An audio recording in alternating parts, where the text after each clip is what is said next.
Dengan melihat video ini, maka siswa dapat 1.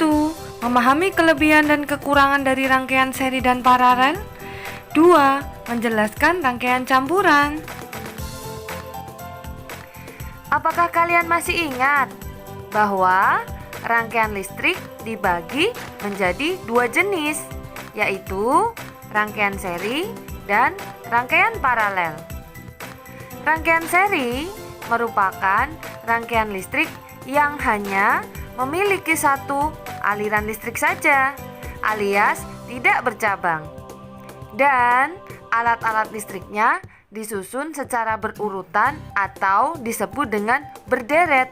Seperti gambar lampu pada rangkaian seri di atas disusun secara berderet. Sedangkan rangkaian paralel adalah rangkaian listrik yang memiliki aliran listrik lebih dari satu aliran, alias bercabang. Dan alat listriknya disusun secara berjajar, seperti gambar lampu pada rangkaian paralel di atas. Lalu, apa saja ya keuntungan dan kerugian dari rangkaian seri dan paralel jika kita gunakan dalam kehidupan sehari-hari? Mari kita bahas bersama. Yang pertama, rangkaian seri memiliki keuntungan lebih hemat daya baterai. Yang kedua, membutuhkan lebih sedikit kabel, sehingga biaya yang dibutuhkan untuk membuat rangkaian seri lebih sedikit atau hemat biaya. Adapun kerugian dari rangkaian seri adalah 1. Cahaya lampu yang dihasilkan lebih redup. Selain itu, jumlah lampu yang digunakan pada rangkaian seri juga berpengaruh pada cahaya yang dihasilkan.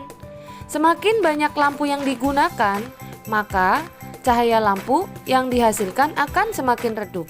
Kerugian yang kedua, jika salah satu lampu padam, maka lampu lainnya akan ikut padam. Karena jika salah satu alat listrik dilepaskan dari rangkaian yang membuat kabel terpisah, akan mengakibatkan alat listrik lainnya padam. Sedangkan untuk rangkaian paralel, keuntungan yang dapat diperoleh yaitu 1. Jika satu lampu mati, maka lampu lainnya akan tetap menyala. Karena jika salah satu aliran listrik diputus, maka tidak akan berdampak pada arus listrik di cabang lain, sehingga alat listrik lain atau lampu akan tetap menyala. Keuntungan yang kedua, nyala lampu rangkaian paralel lebih terang, dan setiap lampu dapat menyala sama terang.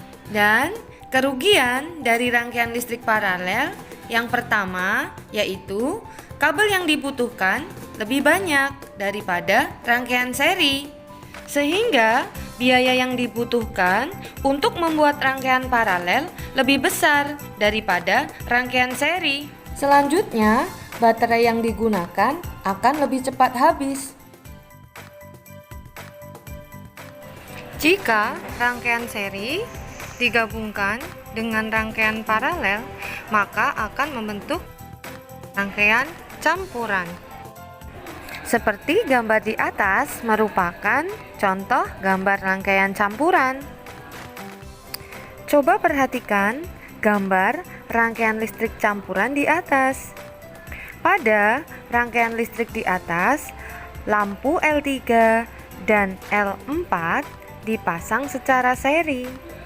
Selain itu, rangkaian L3 dan L4 dipasang secara paralel dengan lampu L2 dan lampu L1.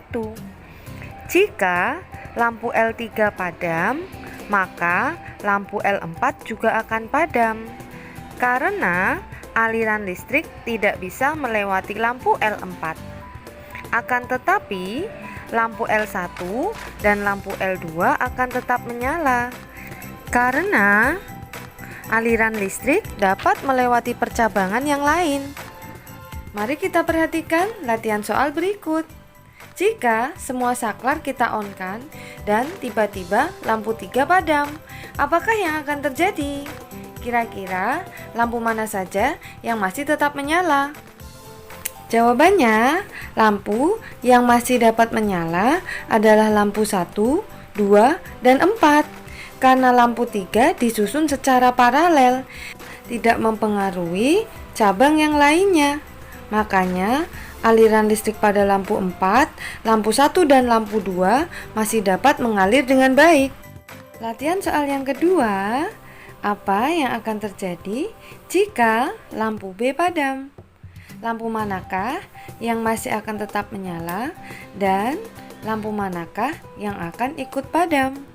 Jawabannya, ternyata tidak ada lampu yang padam karena lampu B disusun paralel sehingga arus listrik masih dapat mengalir melalui lampu A, lampu C, dan lampu D sehingga ketiganya masih dapat menyala. Rangkaian listrik campuran biasanya digunakan di rumah-rumah karena di rumah ada beberapa alat listrik yang sengaja dipasang seri dan ada yang sengaja dipasang paralel. Sehingga rangkaian listrik di rumah-rumah ataupun di kantor ataupun di gedung yang lain biasanya dipasang secara campuran. Pada rangkaian seri, jika salah satu alat listrik dipadamkan, alat yang lain akan ikut padam. Contohnya, di bagian teras dan lampu taman disengaja dipasang seri, jadi ketika dinyalakan, keduanya akan menyala secara bersamaan. Dan pada rangkaian paralel, jika salah satu alat listrik dipadamkan, alat yang lain akan tetap menyala. Contohnya, pada beberapa ruangan yang ada di rumah, seperti ruang makan, ruang tamu, ruang keluarga, kamar tidur, dapur, dan beberapa ruangan yang lain, lampu dipasang paralel agar jika salah satu lampu di suatu ruangan dimatikan, lampu di ruangan yang lain akan tetap dapat menyala. Sekian untuk pertemuan pada hari ini. Sampai ketemu di pertemuan mendatang. Terima kasih, semoga bermanfaat.